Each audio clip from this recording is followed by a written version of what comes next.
this episode of Task Force X. First, we're going to briefly cover the Millennium crossover from 1988, published by DC Comics. And then we're going to talk about Suicide Squad number 9. And we're going to briefly mention the issues that it ties into. Captain Atom number 11, Spectre number 10, Detective Comics 582, all a part of the Millennium crossover. We're going to cover the first issue of Checkmate, and also have a character profile on one Harvey Bullock. Stay tuned, kids. Thanks. Hey there, true believers. Welcome to the Task Force X Headcast. A proud member of the Headcast family, I am your host, Aaron Moss, otherwise known as Head. The Task Force X Headcast follows the adventures of DC Comics' Task Force X. Task Force X was made up of the Suicide Squad comic, which was created by John Ostrander and Ryan Scott, which started in the late 1980s, and the sister comic, Checkmate, created by Paul Kupperberg and Steve Irwin. These were two sides of DC's espionage comics. Task Force X is an off-the-books government strike team made up of convicts with no hope for release, serving as expendable agents for impossible missions. Succeed, and I'll shave time off your sentences.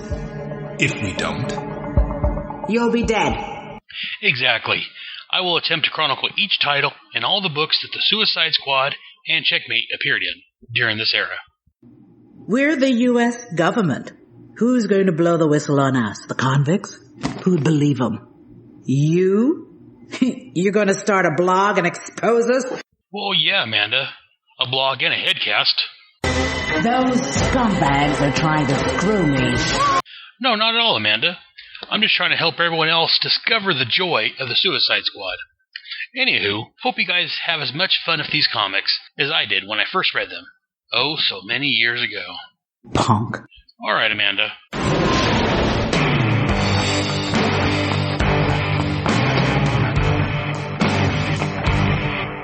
bang. Welcome back to our 19th episode of Task Force X. I am your host, Aaron Moss, as usual. And before we get started with today's episode of Suicide Squad, we're going to recap a little comic called Millennium. This was published in 1988 from DC Comics. Millennium was an 8-issue crossover from DC Comics that told the stories of the Guardians who founded the Green Lantern Corps and their first creation, which messed up badly, called the Manhunters. This series deals with the Manhunters returning, and well, we'll get into that. Again, it was an 8-issue miniseries. I'm going to recap the first 4 issues of it here, because this ties into our current issue of Suicide Squad. There may be some other podcasts out there that covers this more in detail. You may want to seek them out. Let's go ahead and start recapping the first 4 issues of Millennium. And again, I've pulled this information from Mike's Amazing World of Comics, as I pull most of my information. Check out Mike's site, it's very interesting. Anyways, the first issue deals with a group called the Manhunters that are gathering under the rule of a leader called the Grandmaster. Spying on them, Tom Calamacu, aka Pieface, Hal Jordan's best friend, overhears their latest plan to destroy the world's heroes until the Manhunters catch them. Meanwhile, one of the Guardians with a Zamaron, who is the at the end of the Green Lantern series, or near the middle of it, or near the end, somewhere on there, the Guardians and the Zamarons hooked up and they took off to make little baby Guardians. So one of the Guardians and one of the Zamarons reappear to tell our gathered heroes that they're here to usher in the next race of immortals. 10 people that's selected from the human race are going to evolve and become immortals. The heroes are asked to protect these individuals. The second issue, people close to the heroes are revealed to be Manhunter agents. Superman, Batman, and Blue Beetle each confront a Manhunter spy. Lana Lang shocks Clark Kent in the Daily Planet newsroom. Commissioner Gordon attacks Batman in his office. Blue Beetle confronts Max Fisher, but he is not a Manhunter. Overthrow, who is actually the Manhunter, then faces Blue Beetle. Again, I haven't read the Blue Beetle series in years, so I don't recall offhand Max Fisher or Overthrow. I need to reread those. Anyways, Meanwhile, the Guardian and the Zamaron travel the world, letting 8 of the remaining Chosen know their destiny. They then meet up with Harbinger, who they inform that the Manhunters have found her tapes regarding the crisis on Infinite Earths and are using them against the heroes. To atone for this mistake, Harbinger is sent to find the Manhunters' homeworld. Just a little background on that. Harbinger is from the crisis on Infinite Earths. She was the Monitor's assistant. And after the crisis, she made notes detailing the history of the entire universe. And this was published in a book by DC Comics called History of the DC Universe. Again, nowadays it has nothing to do with anything, but it is an interesting read. I would definitely recommend checking it out. That's enough about that. Let's get back to the Millennium storyline. The Guardian returns to the Green Lantern Citadel, where they let Pieface know that he too is one of the Chosen. And that ends issue 2. Issue 3, the heroes try to calm the public that is being riled up by the Manhunters via the media. The Manhunter also sends agents to kill the Chosen. The Outsiders protect Tako Yada in Japan. Infinity Inc. evacuates Betty Clawman from Australia. A Manhunter agent breaks the Pharaonic Man out of Arkham Asylum. Wonder Woman meets Minister Croft in South Africa. And several Green Lanterns visit China to retrieve Zhang Pu. The Flash picks up Gregorio in Peru, while a Justice League team retrieves Cecilia in Birmingham. The Russian representative, Nikolai Lotkov, is killed by his own government to prevent his participation. The rest of the Chosen are brought to the Green Lantern Citadel for protection. However, Tom Kalamaku and his family have disappeared. Elsewhere, Harbinger has located the Manhunter homeworld. However, when she approaches, she's attacked and captured. And there ends issue 3. Moving on to issue 4, the Chosen gathers at the Green Lantern Citadel, where the Guardians discuss the next step in their evolution. Meanwhile, Batman has gathered clues that leads him to Belle Reve in Louisiana. There, the Warden tells him that Mark Shaw was released 2 weeks ago, but Batman can tell he's lying. Because why? He's the Batman. He then heads out in the swamps to locate Shaw, Commissioner Gordon, and the Manhunters. In the Detective Comics issue that I'm going to briefly mention, we find out that Gordon came down to Louisiana to find a friend of his to help him out. And while he was gone, the Manhunters replaced him with a Manhunter robot that looks like Gordon, and that's who attacked Batman a couple issues ago. Meanwhile, General Elling sends Captain Atom to Louisiana to battle a mind-washed firestorm. In New York, a Manhunter steals a Manhunter mask from Madame Xanadu. She uses a spell to track him to the swamps of, yep, you guessed it, Louisiana, whom the Spectre heads off to find. Back on the homeworld, Harbinger escapes, is recaptured. Drix, a Green Lantern, is discreetly also arriving on the planet. And this all leads into Suicide Squad number 9. Suicide Squad number 9, The Final Price. Cover date January of 1988. But again, if you want to buy this bad boy off the stand, as my buddy Shag is fond of saying, you need to take a total of 75 cents, copy your DeLorean, and go back to October the 6th, 1987. The editor of this boy was Robert Greenberger. The writer, as always, the wonderful John Ostrander.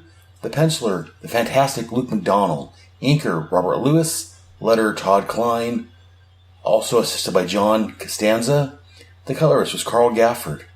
The cover was done by Jerry Bingham. And I'll get to that in just a minute. As mentioned previously, this also touches issues Captain Atom number 11, The Spectre number 10, and Detective Comics 582. They all cross over, and I'll mention as we get to those. The Suicide Squad is taking a bomb into the Louisiana swamp to the heart of the Manhunter Citadel. On the way, they meet up with Captain Atom, who joins them. Shortly thereafter, they cross paths with Firestorm, who is being controlled by the Manhunters. Captain Atom heads off to deal with Firestorm, which is covered over at Captain Atom 11. Their little fight. The squad then encounters a group of Manhunters, where Bronze Tiger is injured and left behind. Slipknot tries to run away after talking with Captain Boomerang, and finds out that the bracelets on their wrists really do work. He's now called Lefty. Karen Grace reveals herself to be an agent of the Manhunters. She becomes one after Rick left her, in quotes, as detailed back in Secret Origins number 14, which I covered early on, and my buddy Ryan Daly covered over in his Secret Origins podcast number 14. Karen fell in love with Mark Shaw, who was really a Manhunter. The Manhunter ordered Karen to kill Rick Flag. Her love for him leaves her torn on what to do. Suddenly, the Manhunter collapses. To find out why, you need to read Spectre 10. Basically, the Spectre goes inside one of the Manhunters, finds out they're linked, and is able to destroy the Manhunters from within. And Karen, no longer under control of the Manhunters, takes the bomb to the Citadel, further inside, while the team escapes, and she detonates it. The rest of the squad makes it outside, where after the bomb goes off, they find themselves in a sudden snowstorm. Why a snowstorm? In Captain Atom 11, after Captain Atom and Firestorm fight a little bit, they realize they're on the same side. As the bomb goes off, they're above the Citadel, and they absorb the energy of the explosion, and Firestorm converts all the remaining fallout into snow. And that's where this issue ends, with the team standing outside wondering why it's snowing. Now for actually the particulars of the issue itself. We're going to start with this cover. It's a really nice cover.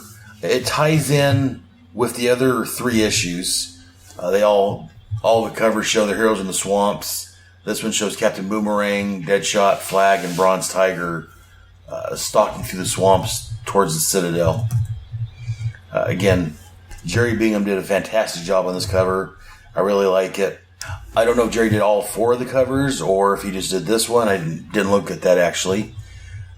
But they all tie in nicely, and they're all very nicely drawn covers. I really like it. We see Deadshot in the lead walking through the swamp, and what little swamp water we can see below it, we can see the reflection of his boots. It's very good detail done to this. Meanwhile, as Bronze Tiger, Rick Flag, and Boomerang is following Deadshot.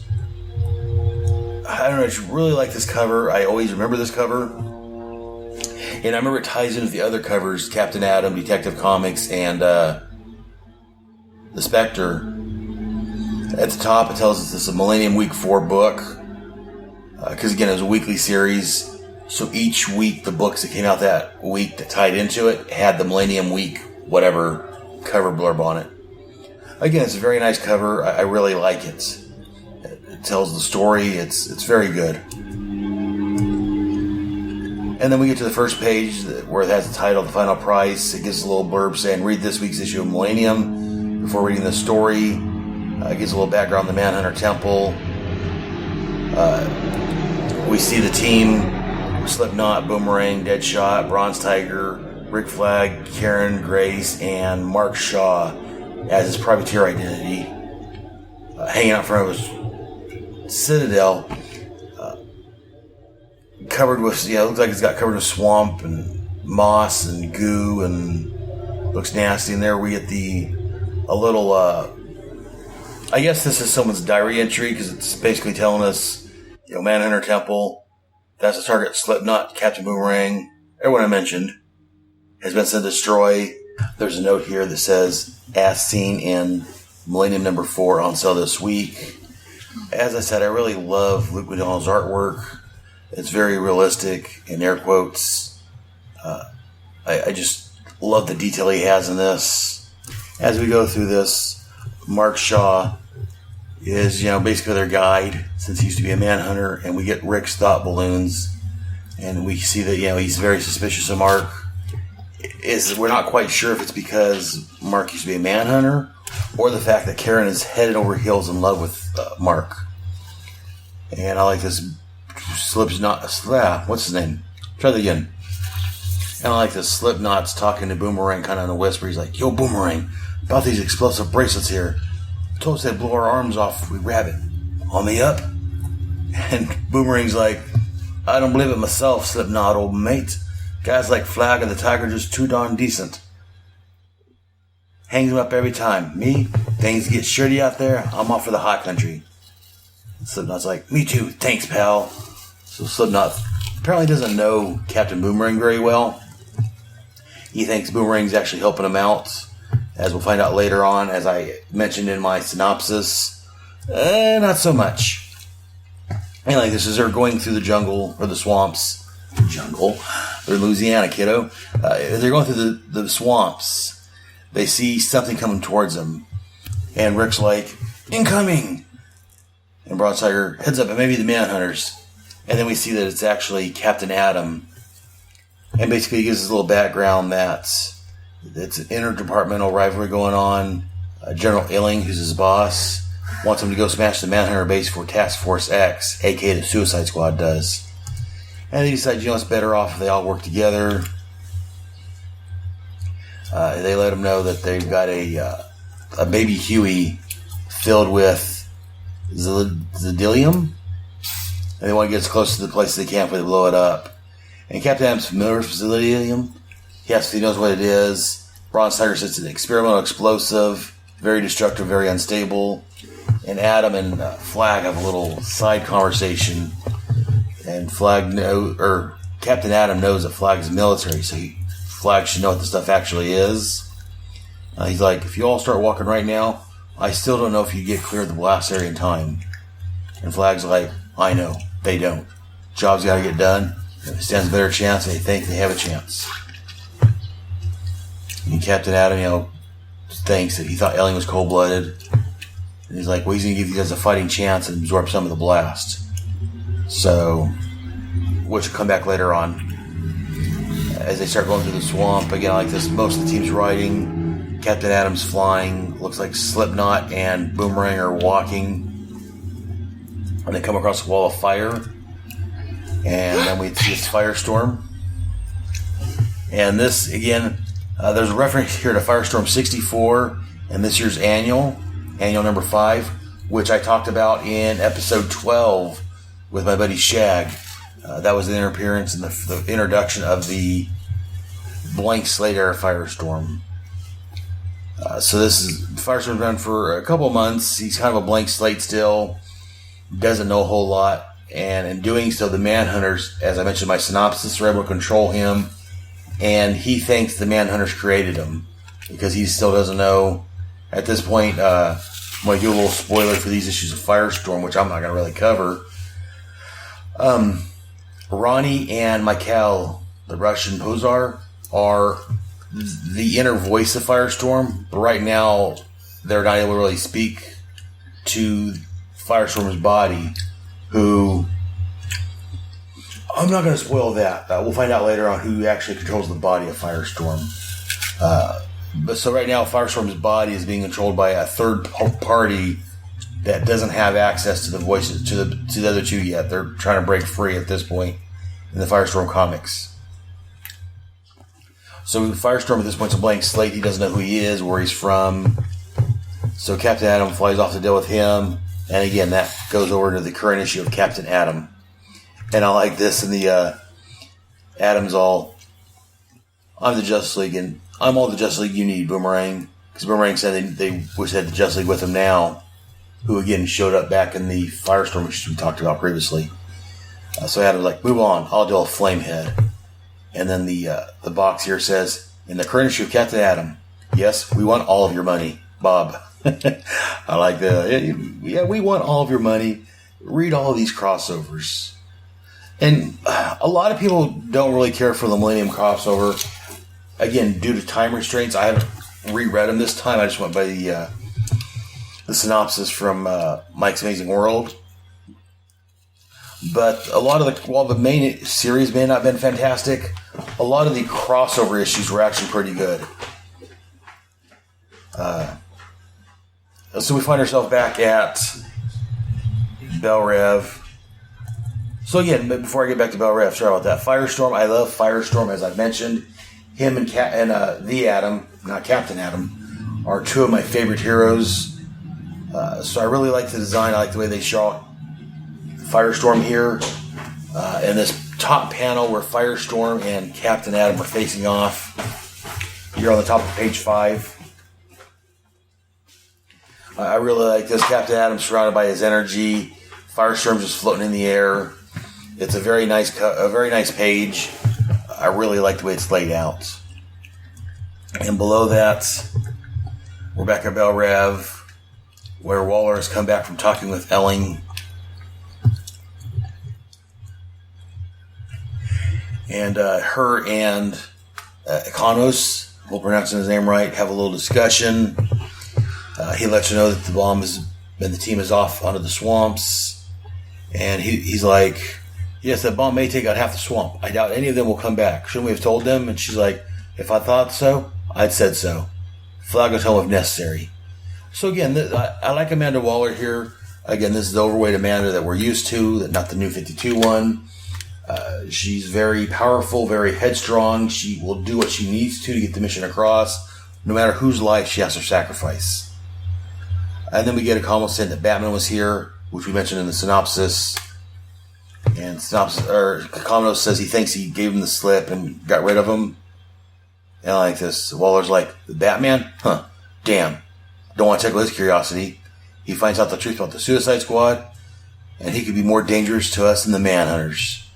I'm going to say that this is something that they, in the writing industry, you call foreshadowing. It's going to come back up later on, of course. And we're back in the swamp again. Fantastic artwork. There's walls around the citadel that you get through. Boomerang used one of his explosive boomerangs that blows a hole in the wall. I really like Captain Atom throwing the boomerang. You can see to me, I can see the motion of the boomerang as he throws it. The big explosion of the boomerang blowing up the wall. And again, it's just very dramatic. I mean, Manhunter, I'm sorry, I call him Manhunter. He's sort of, as Mark shot with the privateer here.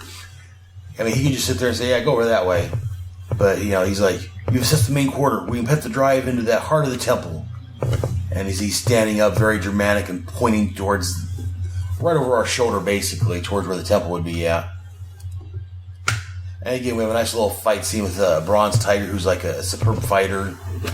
And he's taking out he's trying to take out the Manhunters, but he finds out that they're all unliving metal.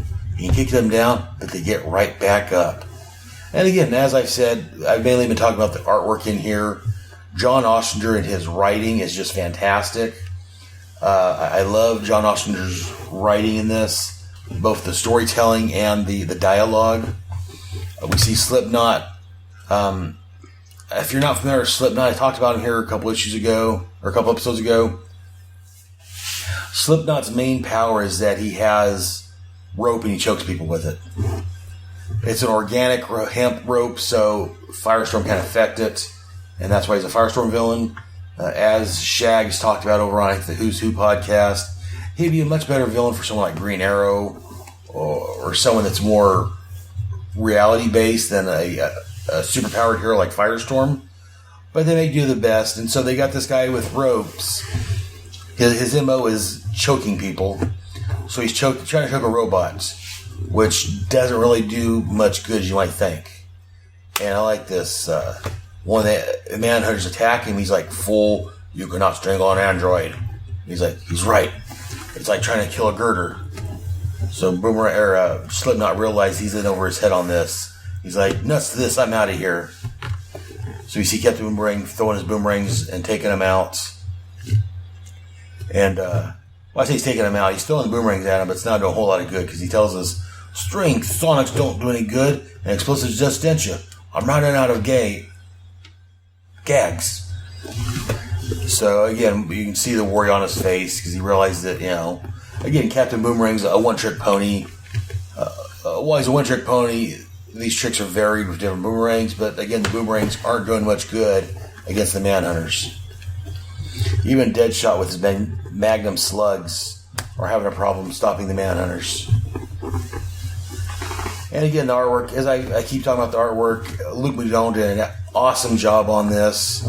We see a close-up of Deadshot's face here on page 8.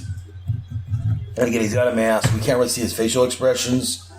We got the thought balloon saying that he's switching armor piercing, high explosive, and we see the gun, bam, bam. And we see one of the Manhunters exploding. He's like, cool. And he tells us, the shrapnel's still coming at him like it has a mind of its own. So these aren't just robots. They're it's kind of like shrapnel, I think his name was, over in Superman. Even though it's exploded, the shrapnel is still dangerous. It kind of attacks on its own when it's exploding. And Mark tells us the trick is finding the off button. And so, Mark's going through and deactivating the robots, which is kind of interesting. Meanwhile,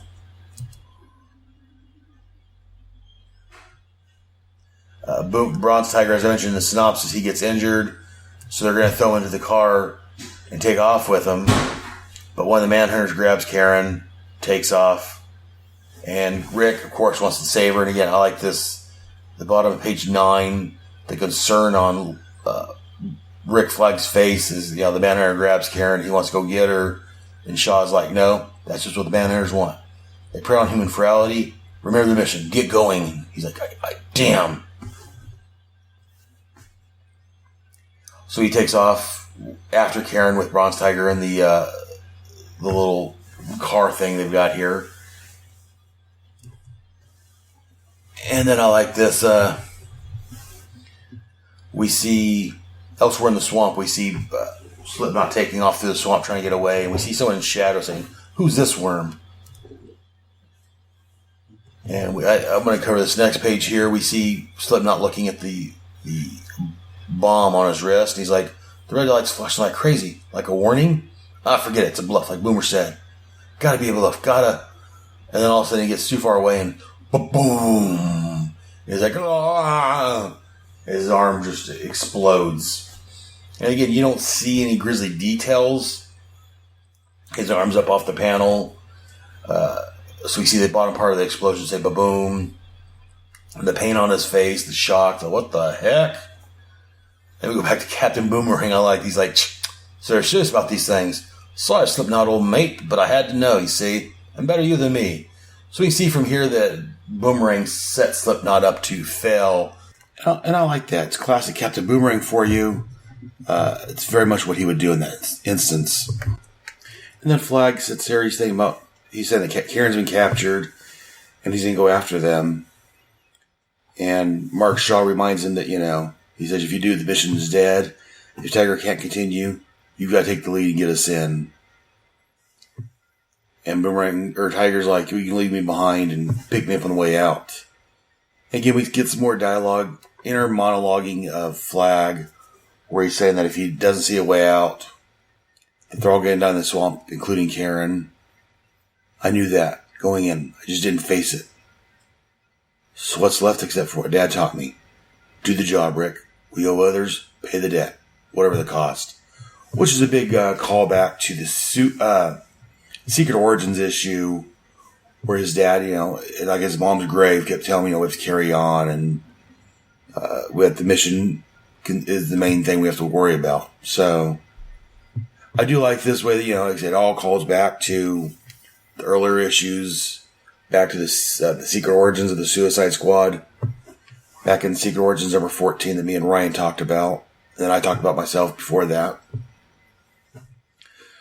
And again, I like the shadowing on here. It's a close-up of Rick's face and his shoulders, and his face is in shadows, and you can see he's deep in concentration. I really like that. It looks really nice. Being afraid they may get separated, he removes Captain Boomerang's bracelet. And then we go back to Slipknot. We see him laying there. He's like, somebody's there. Help, please. And then we see who the shadowy person looking at him earlier was. It's a woman. And yeah, she's kind of hot. She's tall. She's got camo pants on and a short sleeve midriff t-shirt on. Her hair's tied back in a ponytail and got a bandana like Rambo on, backpack. We're going to meet her later on and hear more about her soon.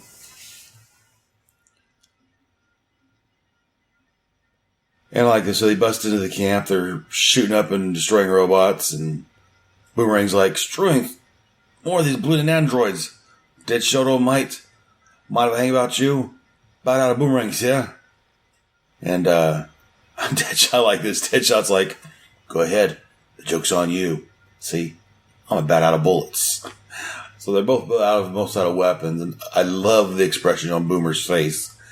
Deadshot just gives him deadpan, go ahead and hang out with me, but, fool, I'm almost out of bullets myself.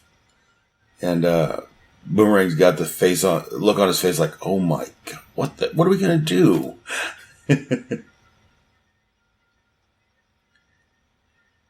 And again, more dialogue between Boomerang and Deadshot. He's like, you're bloody useless without your gimmick, mate. And he's like, I'm useless. And so Flag and Shaw drive they're separated from Boomerang and Deadshot, so they drive the little vehicle with the bomb into the temple. And as we've seen, Mark Hunter's very Deadshot, very, very much wanting to get the bomb into the center of the temple. We hear a little more about Mark Shaw from here, because Rick Hunter's like, what do you care? You used to be part of the Manhunters. And he tells them, they used me. Preyed on my desire to see it justice done, twisting it on me into their own definition. For me, this is the only way to prove to myself and everyone else that I'm finally free of that taint. And he's like, of course, if you fail that test, the mission goes down the tubes, right? That's what I enjoy about you, Colonel. You're ever the optimist. And as they go in, they see Karen hang on to a tower higher up in the air. And as Mark Shaw is trying to stop him from saving her, he's telling her that it's a trick. The Manhunters are preying on him. You need to focus on the mission. So Mark Shaw is very much mission-oriented, and Rick is very much Karen Grace-oriented. He wants to help her out, even if it dooms the mission. And I like this. Rick tells him, sorry, that Mark Shaw's telling me, the Manhunters are trying to prey on your weakness, Colonel, on your humanity. And Rick knocks him out and says, sorry, that humanity is more important to me than the mission. And as Karen drops, he catches her. And then she pulls a gun on him. And you can see the look on her face like, she's about ready to shoot him.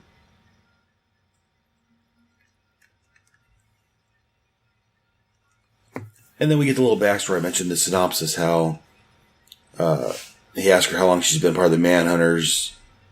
And she tells us a little flashback. It was after the debacle in Cambodia that Bright and Evans died. They're previous teammates of the Task Force X. And again, we have a little note here to see Secret Origins number 14. And, we get upset. We get from her that she's really upset that he never visited her because of orders and duty. And that's when she met Mark Shaw. They fell in love. And it appears that Mark introduced her to the Manhunters. And I like this. So she's, telling Mark and Rick that, she infiltrated the squad for him when it reformed. She made no attempt to contact Mark when he joined up with him. And she's like, but it doesn't matter anymore, does it, darling? And Mark's like, not to me. As he takes the gun from her, and he's like, it's a very interesting story. I don't know what you're talking about. You see, I was in prison when all that occurred. And then another Manhunter comes up, and I'm assuming it's speaking in Mark's voice. And it says, indeed you were, fulfilling the role for which you were created. And so these next couple of pages, we find out that Mark Shaw was in prison, and a Manhunter impersonated Mark and got close to Karen. And so it was actually the Manhunter robot that Karen fell in love with. And again, very nice pages here. Again, the artwork's nice. I love the artwork, as I keep saying. And the writing, John Ostrander's dialogue and his storytelling in this is just spot on. Rick's trying to complete the mission, and the Manhunter shoots him. And then he shoots Mark Shaw. And this is where he makes his fatal flaw. He stunned him, so he gives his baton to Karen and wants her to shoot Rick. And as she's trying to shoot him like this, we see a little flashback of them from earlier in their life.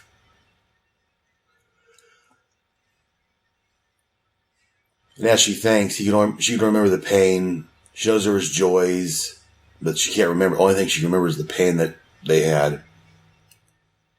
And she pauses. And he's asking why she's pausing. And she refers to this robot as Mark, because she knows is Mark Shaw.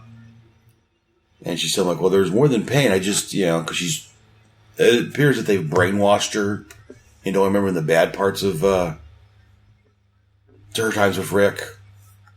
But the love, if you will, true love will win out. And the love for him's coming through and breaking the brainwashing. But before that resolve itself, the Manor starts barking and breaking apart. And again, this leads back to the Spectre crossover.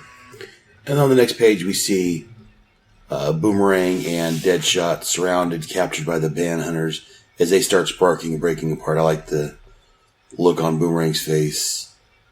The one guarding coming up on Manhunter starts breaking apart. And again, they're wondering what's going on, and we get a little editor's note again letting us know that Mark's Karen's asking him, well, what's happening? Mark's, I don't know. Then we got an editor's note saying, but you will if you read this week's Spectre. Now on sale. And so Rick Flag is knocked unconscious, so Mark Shaw picks him up as Karen jumps in the Jeep, and Shaw tells her, the closer you get, the more desperate they'll get. And she's like, I know, but I owe them. I owe Rick. Get away, Shaw, okay? Tell him I remembered his love and asked his forgiveness. Ask him to carry on for me. And again, another flashback to that Secret Origins, the whole carry on for me. I'll be surprised if we don't hear her voice afterwards floating from the ether saying, carry on for me, carry on for me. So, again, I thought that was kind of silly in those stories, but I do like the fact that they are, even though the stories were very Silver Agey and very goofy and was very, a lot of the elements of those original stories were kind of goofy, as I've talked about in the previous Brave and the Bold I've reviewed. I do like the fact that John was able to bring that back around and tie it all together. Again, that's the sign of a good writer, that even the goofy and kind of stupid elements, he's able to bring into modern continuity and make it so it, like he doesn't really touch much on it, but he has this little callback to it, that's one of the reasons why John Oster is one of the best writers out there, in my opinion, for whatever it's worth. As we go along, we get another bubble saying that a few minutes later, after a brief meeting with the Dark Knight detective. So again, this is a longer story, but we only get the Suicide Squad part. Karen briefly meets up with Batman, which we find about over in Detective Comics 582, as I mentioned previously. So again, they give you a little bubble here to see that. So you can read Detective 582 in between these two panels to get what happens with him and Karen when he meets her. And she drives like a maniac. She's crashed through the walls, right into the androids, and crashes the vehicle. And there may be a joke in there somewhere about women drivers. I'm not going to make it. Or maybe I did. Anyways, so Mark and Deadshot and Boomerang get Rick Flag out of the building. We see Karen laying there, and she's pinned under the vehicle. And the Mark Shaw Manhunter android's still there. He's saying, Karen. And she's like, still active, darling, in quotes. 10 seconds detonation. You failed your mission. I hope there's a hell for creatures like you. Garr, the robot. And they get out to where Bronze Tiger's at. And, Rick wakes up this time. He's like, wait, where's Karen? They let her know that she's taking the bomb in. Boomerang's telling him that, she's taking the bomb in. And he's like, Karen! And before he can turn around and do anything, the temple explodes. Great, fantastic illustration here. The whole building exploding. And they just stand there while it starts snowing around them. And so, guys, this last panel, they're in shadows. So I'm not quite sure who's saying it. So it's like, snow, huh? So I guess we won, huh? And again, you'll know why it's snowing and why they're not dead if you read the Captain Atom crossover. And that's where it ends, with them snowing. They've won the mission, but Karen sacrificed her life to do so. But thanks to Firestorm and Captain Atom, the rest of the team survived. We get a next issue blurb. Next, Batman versus the Suicide Squad. And that's where that ends. Again, it's a very good story. Like I say, it's a multi-part crossover. But you don't have to read the other ones to understand what's going on. But it does help. It gives you further information, further details of what happened. Again, I love the story. Great artwork. Just beautiful. And then we got the coming attractions box, where they say they've been building up to between Batman and Flag since the Firestorm Annual number 5, which again I talked about in episode 12 with my buddy Shag.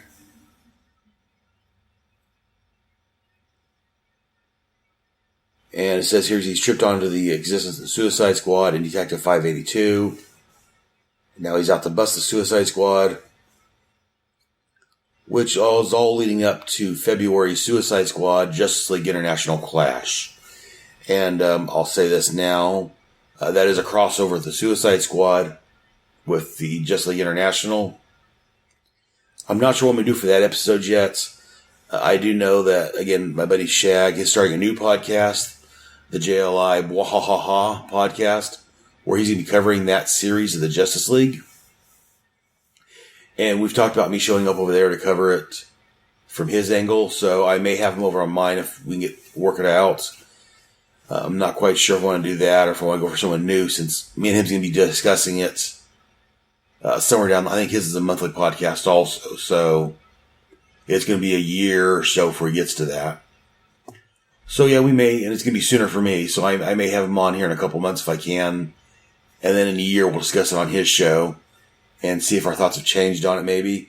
I don't know. Hang tight. We'll see what's going on there. And then some other announcements. They tell us they didn't have an annual, but there's going to be one next year. But in 2 months' time, they're going to have a 48-page Doom Patrol Suicide Squad special by John Paul Kupperberg, Eric Larson, Bob Lewis. Again, I'll be covering that on this episode here in a couple episodes. We'll talk about the Doom Patrol Suicide Squad special. But other than that, I mean, again, this was a great issue. I loved it. Not much more to say about than that. So I'm going to go ahead and stop talking about it now. We'll hear some advertisements of some friends of mine. And then we'll be right back with Checkmate number 1. Hold tight, kids. And now these messages.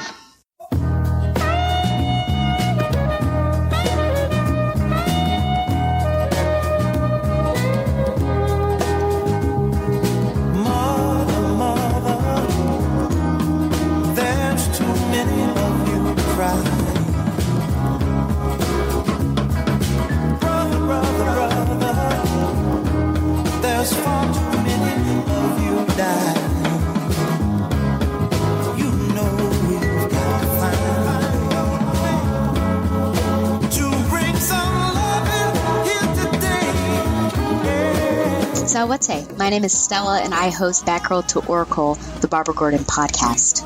I, along with my dear friend Donovan Morgan Grant, are going to be hosting a special Batgirl to Oracle episode called The Minority Report. I'm putting the call out right now for anyone that identifies himself or herself as a minority to have a discussion centering around this question: are minorities portrayed properly in media? Now, Donovan Morgan Grant and I will be leading this discussion and would like your input. So whatever your nationality, ethnicity, gender identification, or sexual orientation, if you are interested in being a part of this conversation, please contact me at backrotoracle@gmail.com. This discussion will take place in early 2016.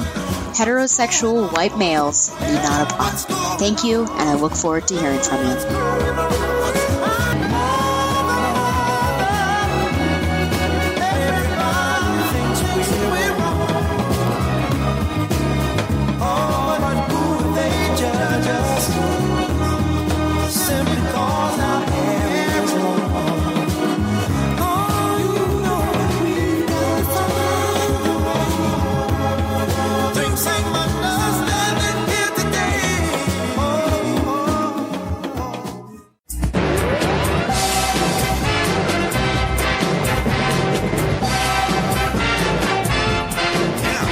excited for 2016. In fact, I think we should record a promo about all the changes to the Fire and Water Podcast Network happening this year. What do you think, Rob? That's a great idea. We can mention the new folks joining the network and all the shows. I can talk about how we'll continue with our Aquaman and Firestorm show. And I want to be sure to plug my movie show, the Film and Water Podcast. What about you, Ryan? Oh, I think we should definitely record a promo. I'll mention how the Secret Origins podcast is joining the Fire and Water Network. And then I'll introduce my newly relaunched shows, Give Me Those Star Wars and Power of Fishnets, the Black Canary and Zatanna podcast. Sound good to you, Chris? Absolutely. I'll mention the show I record with my lovely wife, Cindy, Supermates, the husband and wife Geekcast. We should probably also mention the Power Records podcast Rob and I do, too. What about you, Siskoid? Well, sure. I can talk about my ensemble show, the Lonely Hearts Romance Comics Podcast, and my new upcoming shows about the DC Comics crossover event, Invasion, and yes, oh, hot move. Shag, do you think we should mention Hero Points, the most occasional DC Heroes role-playing podcast? Sure, why not? And I can talk about Who's Who, the definitive podcast of the DC Universe, and mention my new upcoming show, Justice League International, Wahaha podcast. Now, here's what I'm thinking. When we record, I'm fine being the first person talking. I can explain all the changes to the Wait a minute. Why do you get to start the promo? I'm just as much of a part of this as you are. It was my idea to create the Fire and Water podcast back in 2011. I should start off this promo. I kind of think it should be one of the new voices who kick off the promo. It'll shock the listener into attention if it's not Rob or Shag. Cindy and I make up 2 people in the network. Plus, ladies first. So we should be the first people talking on the promo. Ben voyons donc. You have got French cannot be the language of the Fire and Water Network. Enough! Stop it. You're like boys with toys. Let's just make this simple. We can tell the folks at home the Fire and Water Podcast Network is growing in 2016. Several new shows are joining the network. We'll have a new dedicated website, a Twitter account, and Facebook page, and folks will be able to subscribe to each individual show or all of them. See, now was that so hard? Fire and Water Podcast Network. Available soon through iTunes, Stitcher Radio, and fireandwaterpodcast.com. Seriously, Shag, you had to get the last word, didn't you?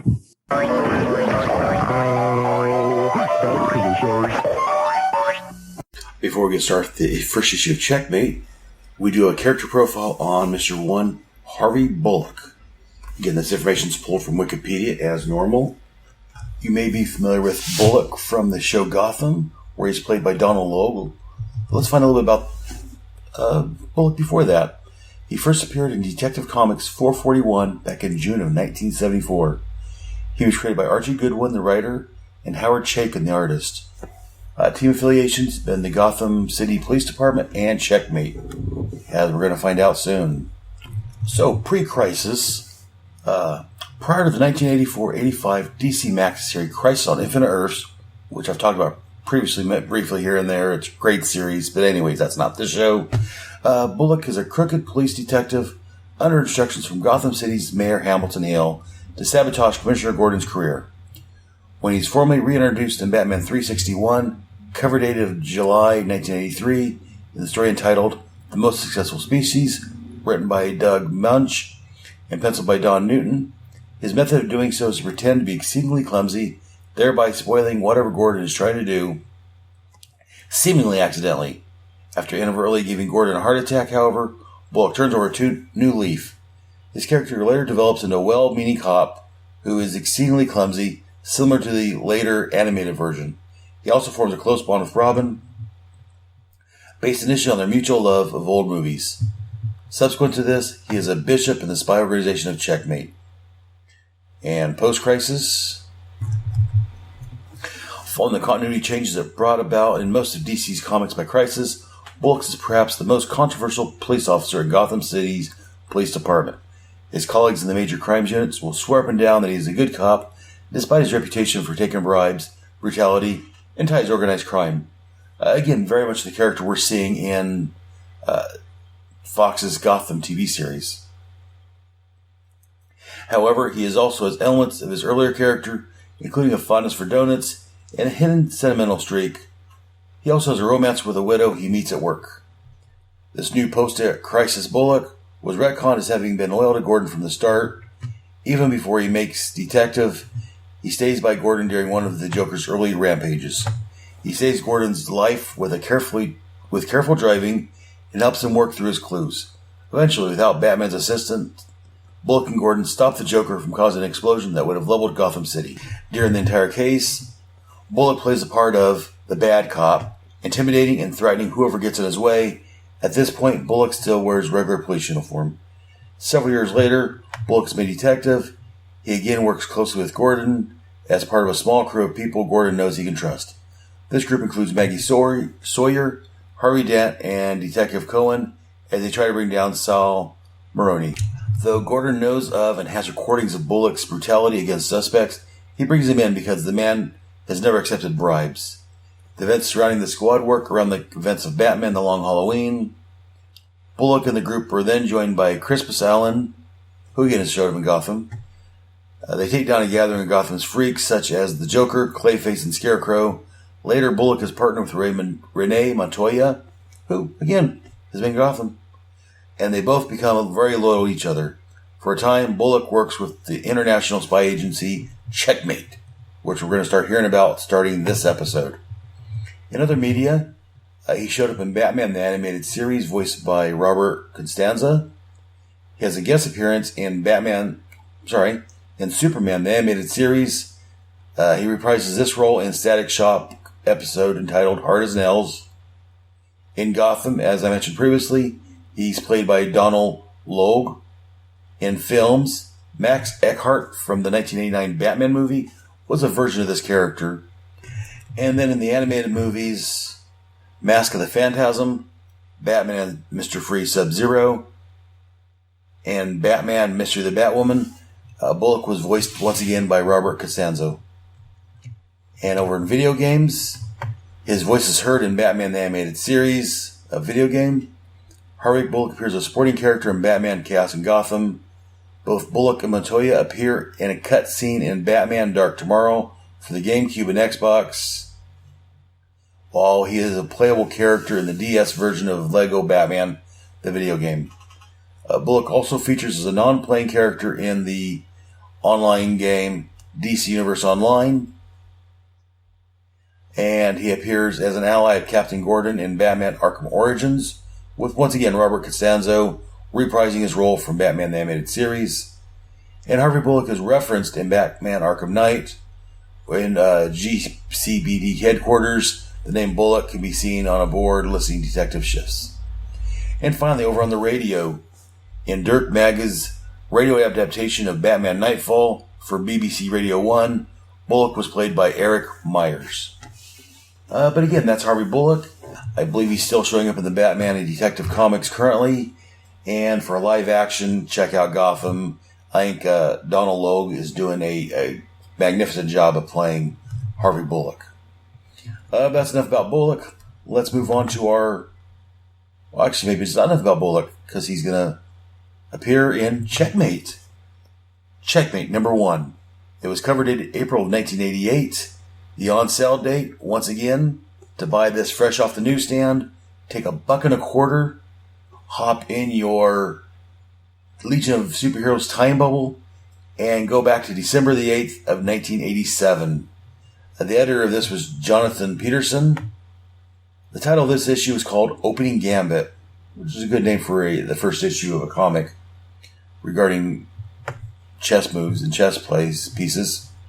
The writer, as mentioned, was Paul Kupperberg, the penciler Steve Irwin, inker Al Vey, letterer Janice Chang, colorist Juliana Fertzen. I'm messing that last name up. Sorry about that, Juliana. And the synopsis of this story is: the story formally introduces Checkmate, a covert government agency. The organization, which had previously been unnamed, was originally headed by Val Volstock and was later turned over to Harry Stein. It had previously used Adrian Chase, the Vigilante, and Peacemaker as field agents. I mentioned Vigilante over on an episode or two of Head Speaks, where I reviewed his series. Under the organizational restructuring, Harvey Stein serves as king. He reports to Amanda Waller, who we are all familiar with from the Suicide Squad, who is the Queen. Harvey Bullock, as I mentioned earlier, is Bishop and second in command to Stein. Other bishops include agents Kramer and Jameson. Rooks are the field directors, such as Grace Guinness. Knights serve as field agents, including Stein's ex NYPD partner Gary Washington, and then pawns serve as support personnel. And that's a little background on Checkmate. As far as this particular issue, Harvey Bullock meets Blackthorn, who has been killing criminals since the death of Adrian Chase over in Vigilante number 50. Spoiler warning, sorry about that. Harvey and his agents drug her and bring her to Checkmate headquarters. He attempts to recruit her to work in the restructured organization. He also wants to ensure her silence, and since she already knows about the existence of the agency. However, Blackthorn is able to overpower the guards and escape the building. Meanwhile, Harry Stein, the appointed head of Checkmate, briefs his bishops, including Bullock, on the American Supremacist Party, a radical racist organization who has recently bombed the Chicago trade market. A Checkmate field agent, known as a Knight, is dispatched to gather information on Kevin Maxwell, the head of the ASP. The agent is forced to crash a meeting of the group to save the life of O'Connor, an undercover operative of the Justice Department. A chase ensues, and some of Maxwell's men are apprehended. Despite the capture, the ASP is able to carry out a bombing of the McCormick Place Convention Center. The end. And as usual, all of this information I just read off to you comes from Mike's Amazing World of Comics at www.dcindexes.com. That's usually where I get most of my synopsis information and as far as the writer, when the issue's on sale, all that good stuff. So again, if you want any information on DC or actually any comic book, go to Mike's Amazing World of Comics at www.dcindexes.com. It's a great site. I use him all the time. I love Mike's site. But enough about Mike's site. Let's go ahead and go on to our comments and thoughts on this issue of Checkmate. As usual, the best place to start is the cover. What can I say? I love this cover.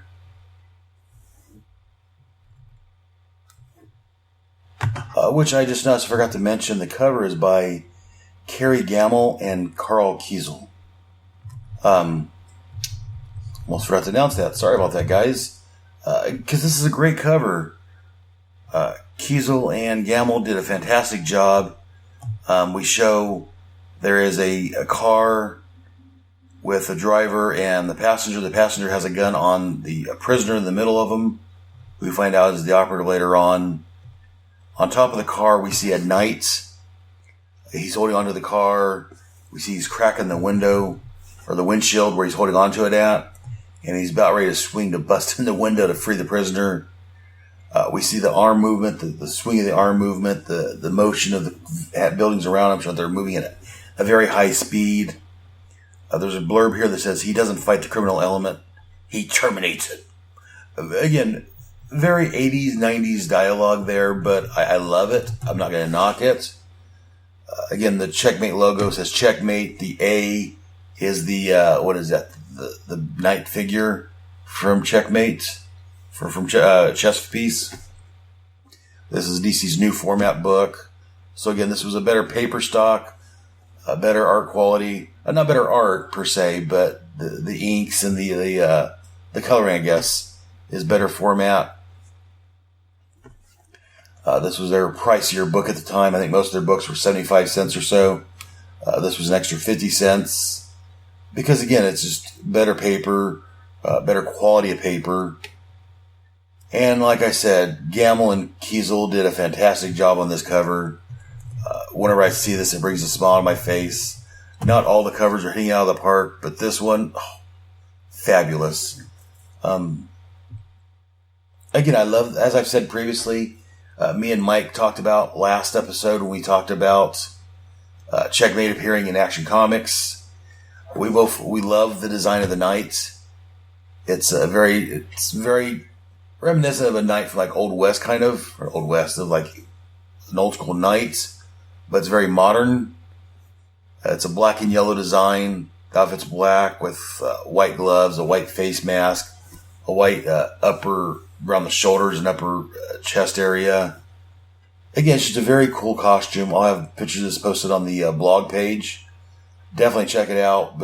And again, if you haven't read these books, I highly recommend getting the Checkmate run.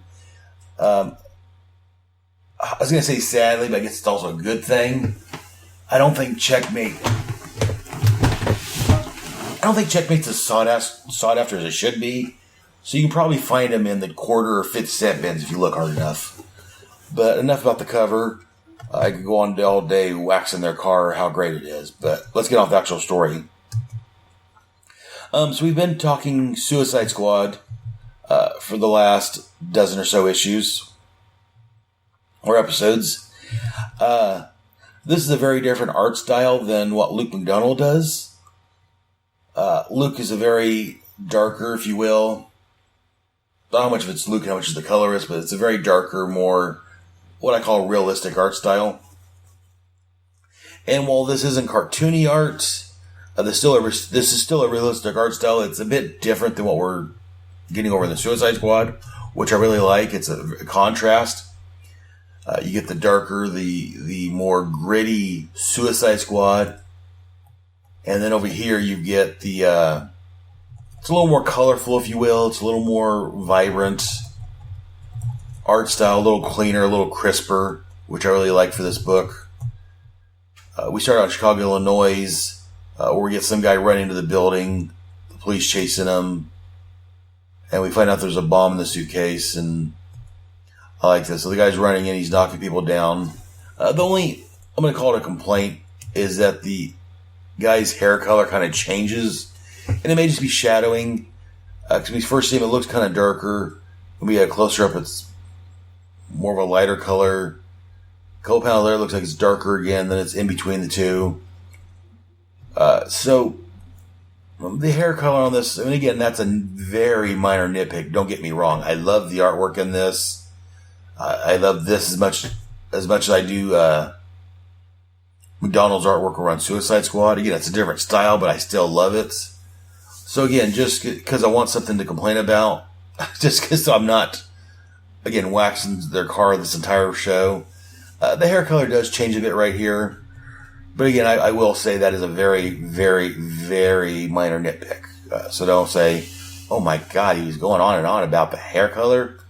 Again, that's all I'm really going to mention about that.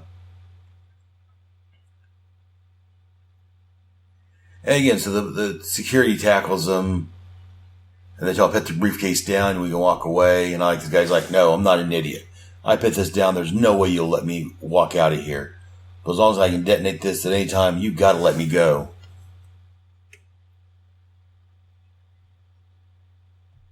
And they say, well, I thought the dogs were snuffing for things and, no, they're only searching for drugs.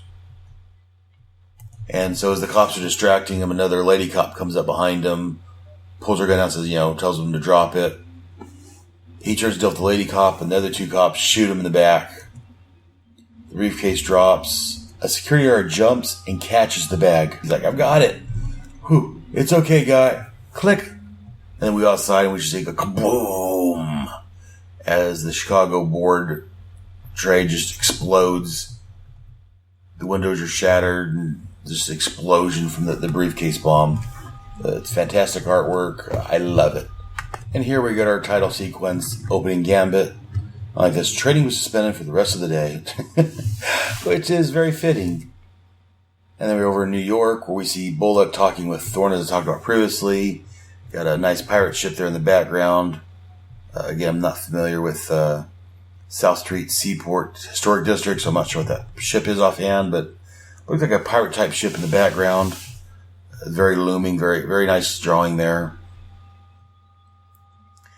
And so Bullock and Thorne are talking. I'm not going to another dialogue. I will say, again, maybe I'm easy, but I love Paul's dialogue in this. Again, they reference Thorne saying that ever since Chase was killed, which refers to Vigilante 50, which I talked about in an episode of Head Speaks here a while back. I love that series also. And actually, I'm sorry I said it was Thorne. It was Bullock saying that. Because he's telling Thorne that ever since then she's been running around the town like it was a contest. And whether she knows it or not, it's in conflict with them. So again, it's very nice artwork here. As my buddy Shag would say, since he's not on this show to say it, I'll say it for him. Thorne, she's hot.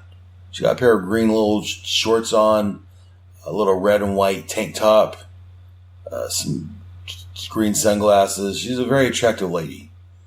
Like I say, she's got very short cut hair. I'm not a big fan of that style of haircut normally, but I think Thorne pulls it off. And these guys come up and start to I don't say rough her up, but they have a syringe that they stick her with it.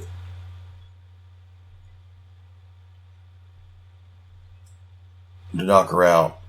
And before they get a chance to, she starts beating them up.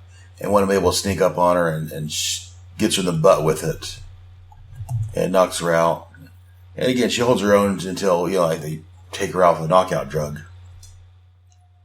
So if you're not familiar with Thorne, if you didn't read the Vigilante comic, we get here that, from between Harvey's dialogue and the little action scene here between these two guys trying to take her out, we see that she's a very capable and very good person. She's a very good hand-to-hand fighter is what I'm trying to say. And again, the only way they take her out is to knock her out using a drug that they're able to slip into her. Again, I keep saying this during the Suicide Squad book. I'm going to keep saying it here. I love the artwork here. I love the coloring. And since these are the two books of the same quality, if you will, and they're the same, dealing with the same thing, it's on my same show, I'm going to be comparing them. Again, as I keep saying, McDonald's artwork and the coloring on that is very much a darker, very much of a more gritty feel. This, between the paper being a better paper, better quality stock, and the artwork and the lines on here is a bit more crisp, cleaner. No knock on McDonald, because again, for what he's doing, I love him on Suicide Squad. I think he's a perfect match for Suicide Squad. The artwork on here is just as amazing. Steve Irwin and Alvey. And then again, Juliana Fenter. They did a magnificent job between the artwork and the coloring on this. I love it. And then we cut over to Shelby, Virginia, where we get Amanda complaining and yelling and at Harry Stein. And she's like, she's not happy about the way he's handling the situation. She's not going to let him, screw up Checkmate from the very start. And again, this is Paul Kupperberg doing the writing on this, not John Ostrander. But to me, this is very much Amanda Waller. Again, this isn't Luke McDonald drawing her. That's someone different. But again, she's very much Amanda Waller. She looks the same character. She acts the same as we're used to. And which I'm very happy with. They're very consistent with her. She's very the headstrong, independent woman that we see over in the Suicide Squad. And then she's complaining about them bringing Blackthorn into a secure, secret installation. And she's didn't dealing with Vigilante and Peacemaker teach you anything? And he's like, yeah, a lot. About loyalty and friendship. The lady's sort of a friend of mine. I figured I ought to at least talk to her before giving her up to be hung. So again, it shows that Harry Stein is very much, he values his friends, and to him, friendship is everything. And he admires loyalty in people. Even if Amanda doesn't like the idea of Blackthorn being there. Harry's like, you know what, tough, I'm running this gig. Butt out and leave me alone, Amanda. And I like that he's in there. And again, I don't know if you'd see today because of all the anti-smoking and you can't show anything bad in comics. But Harry's sitting there smoking a cigar. Which again, I'm not a smoker myself, but I do appreciate that, he's a smoker and that, they're showing he's sitting there just smoking. It's very consistent with his character. And again, they're watching on security camera. I don't know if it's just the coloring, but it's a darker, more like a black and white image it looks like. And again, we get a little more background. And this basically gives us a little more background on Blackthorn and on the relationship between Harry and Amanda. Harry's saying, look, Ms. Waller, I may be the so-called king running Checkmate, but you're the queen that runs me. So if you say cut her loose, I will. But I'm not about to turn her in. You put me in charge of the show, didn't you? Why not let me handle it? She's like, come on, Amanda, what do you say? All right, it's your show. I'll blow it, and I'll throw your butt to the wolves so fast as your head will spin. Do we understand one another, Mr. Stein? So again, so she has him working for her, and so she's going to trust him to do what he needs to do. But again, as Amanda does, she's letting him know that if he messes up, she's not afraid, to tear him a new one. So again, very, very much of who Amanda Waller is. I love her personality in here. I think Paul did a fantastic job in writing her. And I like this. So earlier I mentioned that, Harry, said he's the king and Waller's the queen. So she leaves. She tells him, he needs to look into the Chicago issue that we just showed earlier. And I like the second. I'm quoting Amanda here. Second, if you ever refer to me as queen again, I'll slug you. And she leaves. He's like, I read you, boss. And so, she deals with the whole checkmate, the whole knights and kings and queen things, but you can tell she's not happy with the way it's laid out and be referred to as queen. And as she's leaving, Bullock comes in. He's like, yo, Amanda, how's it hanging? And she's like, how's it? What? And she's saying to herself, keep it to myself. He's Stein's choice. So again, you can see that she's not too happy with Bullock, but since Harry Stein picked him, she didn't go with it. And again, Bullock, as we've seen, he's not quite as slovenly as we're used to over in Detective in the Batman comics. He doesn't have the facial hair and the red hair as Donald Logue does on Gotham. But other than that, I think, again, I'm going to talk about Gotham just for half a minute here. I think Donald Logue's doing a very good job. To me, he looks very much the part. Not so much here, because Bullock's a little more clean-shaven in these issues. Probably because Checkmate's a little more tightly ran than the Gotham Police Force. But again, I like Harvey Bullock. He's a good character. But he's picking up Thorne, and he's giving her a little tour of the place. So Thorne is going to be our entryway into Checkmate. I mean, Stein and Bullock have been here. They're running the show. They know what's going on. So we're going to use Thorne Paul uses Thorne as our in to find out a little more about Checkmate. So Harvey's giving her and us the tour of the Checkmate headquarters, and he's basically explaining it. This used to be a place called the Agency, where Vigilante was working for previously. They're calling themselves Checkmate now. And like this, Harvey's like, looks a little like James Bond movie, doesn't it? We got these agents working for us too. About 30 of them called Knights. And she's like, Thorne's like, I'm guessing this is a pretty heavy-duty top-secret setup. And Harvey's like, super hush-hush. A couple guys in the Pentagon, the president, maybe some of his cabinet know about us, but that's pretty much it. And they take him down and show him the training room. They call it the Dome. It's kind of like a super Nautilus with teeth, as Harvey says. And we see a knight going through an obstacle course. During their course here, he's wearing a suit that's mostly black. One side is white, but the face is black with red goggles. And if you're an X-Men fan, this is very much similar to the Danger Room. It's a large room. There's big boxes in there with beams coming out that the knight has to jump across. Pits open up. Balls shoot out of openings. And again, so while we're seeing this knight go through this obstacle course, Harvey's getting a little background. Again, the guy, as I said, is wearing a black mask that Thorne asks about. 'Cause, he's in their secret lair. Why worry about wearing a mask when everyone there should know who he is? Harvey lets us know that knights got to wear them all the time in public places. Only personnel from the Rooks on up know who they really are.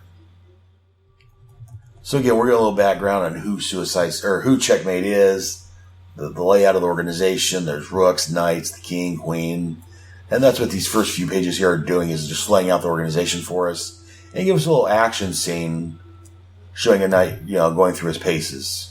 And then Harvey starts in what Thorne calls the sales pitch, trying to recruit her to work for the Checkmates.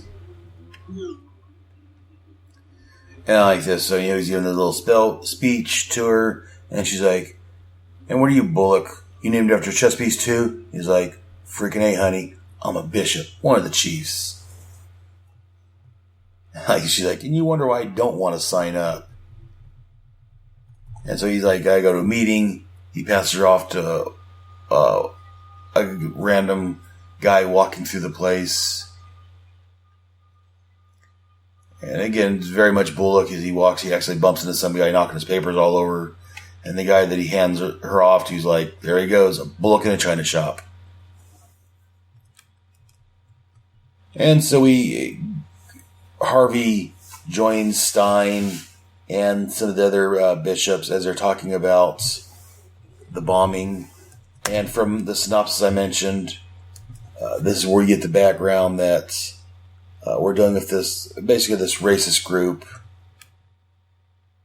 The guy that blew up the thing was called William Cross, a respected businessman from Nebraska. His police record's clean, decorated veteran of the Korean War. And he was a recording secretary for a local branch of the American Supremacist Party. Like this, Harvey was just very straight to the point. Whoa, ain't that like a American Nazi group? And so basically they're explaining that it's a splinter cell of the American Nazi Party, headed by someone named Kevin Maxwell. And then we're getting a little background that I mentioned previously on who the American Nazi Party and these American supremacists are.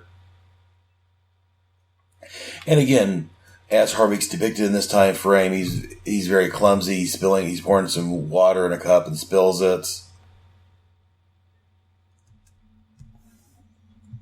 And as they're discussing how to handle this, the alarms start going off. The security alarm, we get clang, clang, clang, clang, clang. And we find out that the Blackthorns escaped. They say, I guess she gave her guard the slip. And as we see a couple of scenes, we see a couple of people that she's knocked out to make her escape. And again, to show how tough she is. And from there we go to, again, if you read the Punisher or the Punisher original comics from the 80s and 90s, this is right from there. We have entry number 1. So we have the Knight making his entry. Basically, it's giving us exposition, but doing it in a logical way instead of just a bunch of word bubbles or text bubbles or whatever you want to call it. We've actually got him making a recording, giving his thoughts and describing the scene to us. And again, we've already seen the Knight from the cover, so that kind of spoils what he looks like. Because the way they show it here, they show him like very far away, so you just see the black and yellow. Can't quite make him out. They show a close up of his hands, close up part of his mask, his chest. So at first, they're trying to hide what he looks like, so you don't get that full. Oh my God, how awesome this looks! Until a bit later on, but they've already kind of blown on the cover. Even though I really love that cover, it's kind of at odds with the way this is drawn to me, anyways. So we get this group that has this Agent O'Connor who was on the cover inside that car, and they're laying out paper or plastic because they're going to kill him. And Maxwell comes down to shoot him. Right before he shoots him, we get the flashy entrance of the Knight. We see him in his full costume saying, "Everybody freeze!" Right before they kill O'Connor. And again, like I said, I love the Knight on the cover. I love the Knight here. I love his costume. He's got a baton in his hand as he comes leaping in the window. Maxwell's got his gun. He's like, "What the hell?" His glass is shattering. The Knight comes leaping in. He's leaping over a table, knocking over a basket of fruit on the table. A very well done, very nice cover, or a splash page. That's what the thing's called. It's a huge splash page of the Knight jumping in. We see O'Connor on the floor tied up, laying on the plastic where we get shot at. And again, we get the Knight's dialogue. Surprise on his side. He doesn't do much talking other than when he said freeze. He's just all action. He comes in, uses his baton. It pops out into a staff. Kind of like Daredevil's, if I'm not mistaken. He starts swinging around, starts taking out these guys. And again, just I love the way this action is drawn. Reinforcements come in. He starts popping around, just starts taking guys out 3-4 at a time. Again, this man's highly trained. He does his job well. While he's taking out a bunch of goon, Maxwell gets away. And I like this. One of these guys Maxwell's, let's get out of here. And one of these guys but we got to help Maxwell's, they're soldiers, damn it. They knew the risk. We're executives. Our plan's too close to infiltration to risk our capture or contact authorities. And one of the guys is worried about them talking, and Maxwell's they don't know of anything that can jeopardize the mission. And once everything's done, we're in excellent position to get them released. So as they're getting away, the Knight's taking out these guys. Again, as I said, I love the artwork here. I don't often I can say this, but it's magnificent artwork. And again, the Knight comes against this guy that's almost twice his size, a giant red-headed guy. And while he's battling this guy, a couple of the guys are getting away. Apparently, the guys are getting away call this big guy Moose, of course. And the big guy's talking, he's what do you say, pal? You want to see if you got what it takes, man to man? And we get a little dialogue here, not dialogue, but a little thought balloon here from the Knight. It's saying that regulations state we're supposed to maintain silence during operations, as not offer any means of identification to outsiders. So I can't tell this Hulk what he should do with his threat. So I show him instead. And so he just takes this guy out, just flips around, pops underneath him, just kicks him in the butt and knocks him in the wall and takes him out. So I guess that, to preserve their anonymity, they're not allowed to talk. They've got to keep quiet so no one can figure out who they are. And so as he's taking out the bruiser, he hears the car getting away. So he jumps after him. As they're getting away, he calls for backup. And a guy pulls up in what kind of car this is, a Lamborghini or some kind of fancy little sports car. Like this, the sport guy shows up. He's like, name's Reed, by the way, hop in. And it's you mean wedging, don't you? He's trying to squeeze in this little car with this big old suit. And the guy's like, yeah, it's kind of cramped. But man, this baby can move. Hang on tight, Knight. And so again, he radios in, and then we go to him chasing down the car. He leaps off. And while we don't get that cover in here, we do get the essence of the cover. He's on the car. He's banging on the windshield to break it. As they actually knock him loose. But another pawn. They've got pawns laid out throughout the city. One sees the car and runs into it and stops him. And he makes the car wreck. And as they're driving away, he's like, that's a checkmate, Rook Control. And the Knight comes walking up as the guys are climbing out of the car. And I like this. Inside the Knight's gauntlets, they have a little gun, a hideaway gun, if you will, that pops out. And he's like, you men are under arrest. And one of the guys says, arrest? How's the dead man gonna? As the Knight takes him out before he shoots him. And then the second man in the car starts to pull his gun out. And he's like, crazy bastard all. And then I turns on him and quick draws him basically also. Really cool scene. And then one of the, I guess it's a pawn, shows up and yells like, everything under control here, Knight? And the leader's all, don't shoot, I'm unarmed. You're all insane. You haven't got anything on me. You attacked us. We were defending ourselves. Well, I have rights. I'll call my lawyer. And the pawn's like, I wouldn't count on that, pal. And so they free O'Connor, I think it was the FBI guy that was captured. And like this, they got the leader, the clan in the back of their car, and he's all mouthing off still. He's like, fools, none of this will matter. In a few days, the entire world will hear of our message of white supremacy. And that'll be the last day we have to suck up to niggers and spics and Jews who've...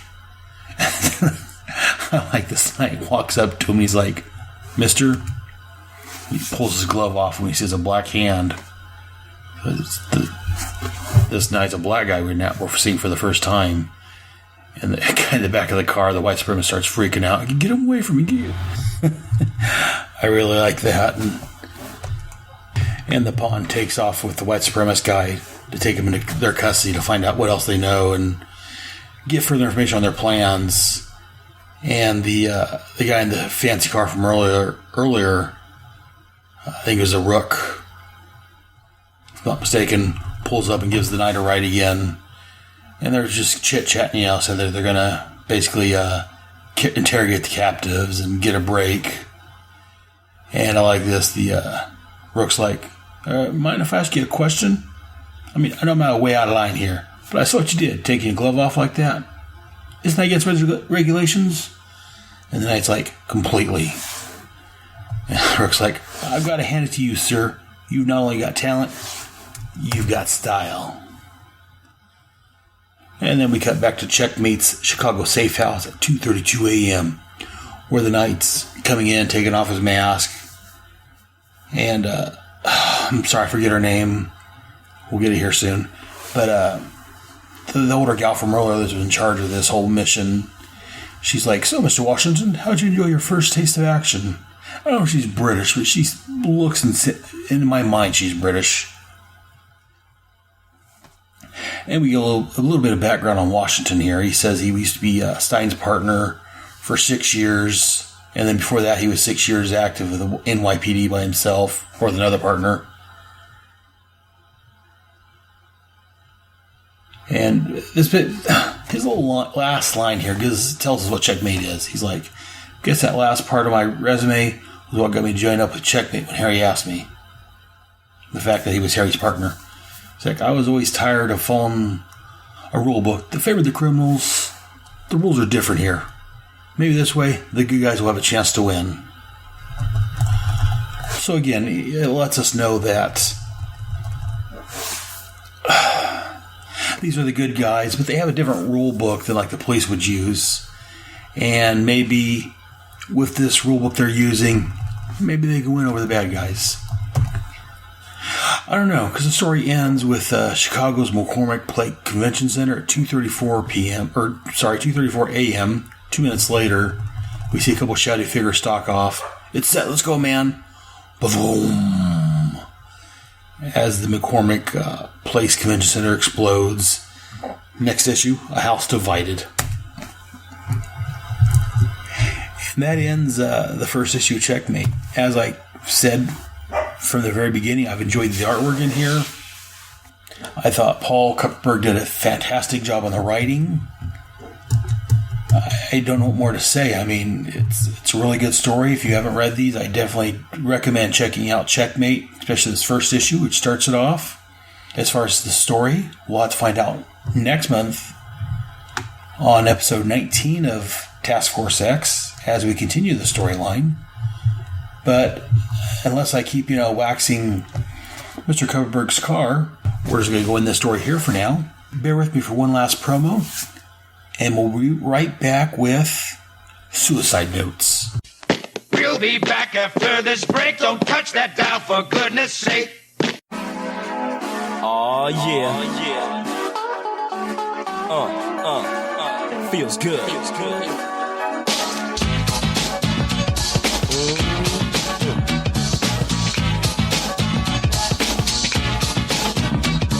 The time has come to enjoy myself. Hello, greetings and hi there. This is the Head Speaks podcast. Hey there, true believers. Welcome to the Task Force X Headcast.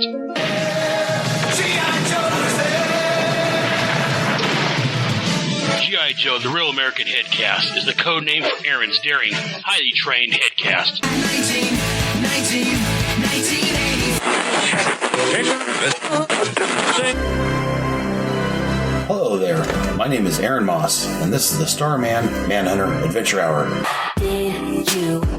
Hello, my name is Alexis Mox. This is my show called Alexis Speaks. And all of these shows can be found on the Headcast Network.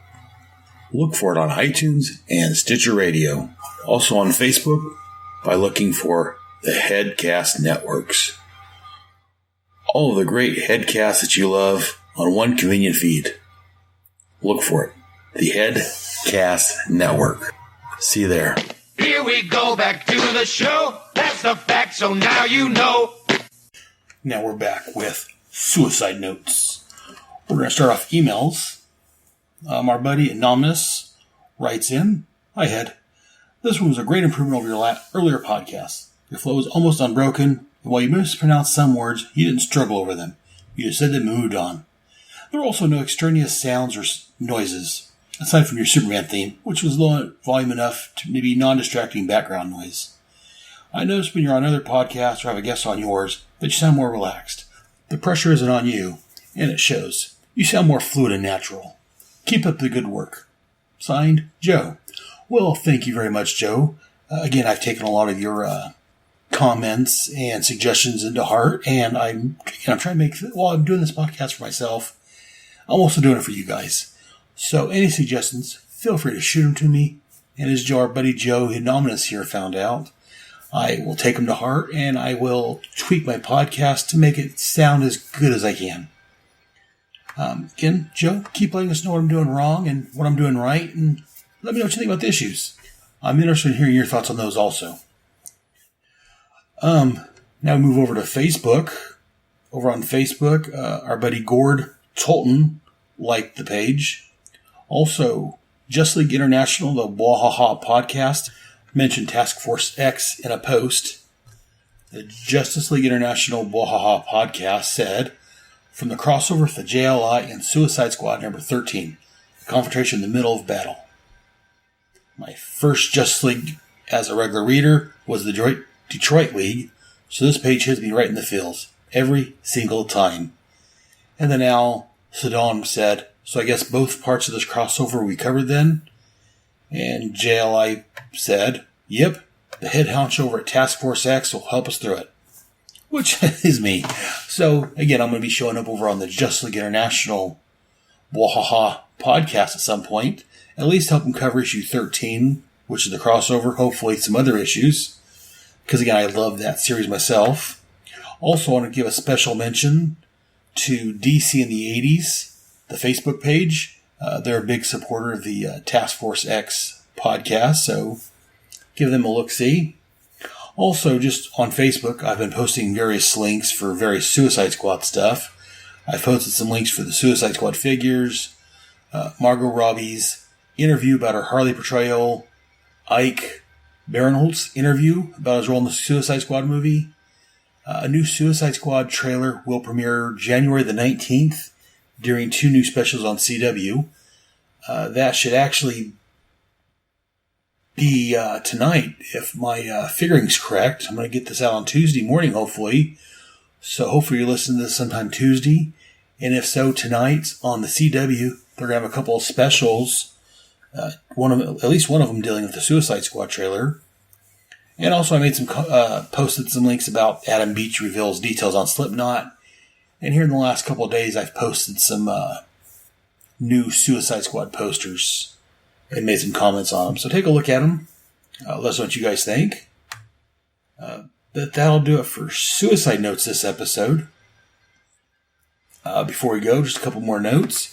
I played my new commercial earlier for the Head Speaks Network. The Head Speaks Network will be on iTunes very shortly. That's going to be one feed where you can find all of my podcasts. My Head Speaks, G.I. Joe, A Real American Headcast, this one, and something I'm going to announce right now. I've announced it on Facebook. My newest podcast, the Starman Manhunter Adventure Hour. Hopefully that'll start coming out next week on Tuesday. So that'll be the 4th Tuesday of the month. And just to let you know, the Starman Manhunter Adventure Hour is going to cover the Will Payton Starman series from the late 80s, early 90s, and the Mark Shaw Manhunter series. Once again, from that same time period. Mark Shaw being the privateer. He's been in this last issue of the Suicide Squad book. And he'll be showing up here, I think, for the next couple, I believe. But check out the Starman Manhunter Adventure Hour for more of Mark Shaw. And then, just for further upcomings and what have you, the first Tuesday of February, we're looking at G.I. Joe, A Real American Headcast, where myself and hopefully it'll be Ryan Daly, Kyle Benning, and our newest guest host, Jeff Fishman, will be reviewing issue 6 of the comic book and the 4th episode of the cartoon. The second Tuesday of the month will be Head Speaks. I'm not quite sure what I'm doing there yet, something comic related. And then in 1 month, the third Tuesday of February, Checkmate number 2 and Suicide Squad volume 10. All in Task Force X number 19. Also, as a little side note, coming soon, the Secret Origins podcast is returning. He's on a brief little winter hiatus, if you will. I was back on episode 14, talking about the Secret Origin of the Suicide Squad. I just now realized it's going to be issue 28. Double issues. And we're going to be talking, me and Ryan, will be talking about Nightshade's origin in issue 28 of the Secret Origins comic, which should be in episode 28 of the Secret Origins podcast. So look for that soon. Anyways, that'll do it for me this month. Until next time, this is Head. Squad mates, dismissed.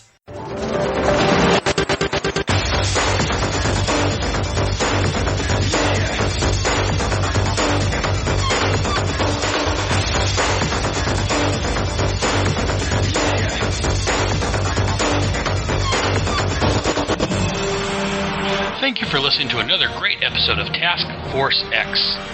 I can also be found rambling on my main headcast of Head Speaks, where I rant and rave about movies, comics, geek stuff, and whatever is bugging me. Mate, you just out-crazied the Joker. Well, I tried, Boomer, but anyways, my home on the internet is at headspeaks.com. HEADSPEAKS.com. Links to my blog, which contain follow-up information to this and every headcast, can be found there. Both Task Force X and Headspeaks are on iTunes, Stitcher Radio, and at headspeaks.com under Headcasts. Please feel free to email me any questions, comments, or concerns to taskforcex@headspeaks.com. And if you want to record a message, you can send it to me at taskforcex@headspeaks.com, and I'll play it on the air. I'm also on Facebook at Task Force X, and also on Google+, you can look for Task Force X under People and Pages. All titles and characters discussed are owned and copyrighted by DC Comics. I claim no ownership to the Suicide Squad, Checkmate, or Task Force X. I'm just a big fan wanting to spread the Task Force X love with everyone else. DC Comics can be found on the web at dccomics.com. Be sure to visit your local comic shop and look for Suicide Squad and Checkmate Comics. And while you're there, see what else they have that may interest you. Mother. Well, make sure you join us here next time for another fun-filled headcast from your friendly neighborhood Brotherhead. In the meantime, I'll see you in the funny pages.